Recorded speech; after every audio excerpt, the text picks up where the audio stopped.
This is MTech here, and today we'll be taking a look at Liectroux F528A Electric Mop. First off, let's take a look at what comes in the box. As you can see, the mop is broken down into multiple parts.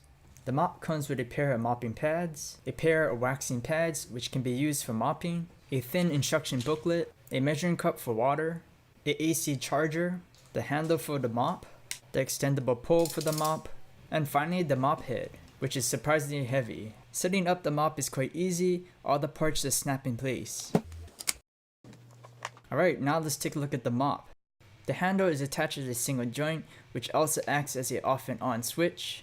Towards the top of the handle, there's a slider which allows you to adjust the length. There's also a button for shooting water, and the main power switch.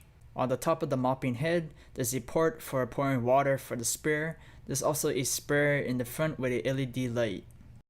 On the bottom, there are two wheels with Velcro attachments which you can place the pads on. Now let's talk about the performance of the mop. The pros for the mop are: the mop is able to remove grime from floors that look clean. It's very easy to push around the house and glides around. It's very quiet. Here's audio of the mop running with the TV in the background.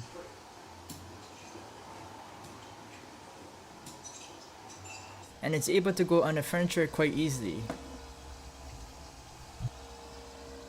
Now for the cons. The handle's joint is only able to go up and down and not side to side. This prevents the mop from entering areas which are smaller than the two pads. There's some backlash that may happen if the mop hits the wall at a certain angle. And finally, the water sprayer is too strong and is pointed straight. This causes the sprayer to sometimes spray furniture and the walls. As you can see in this test, the water actually makes it past 5 feet.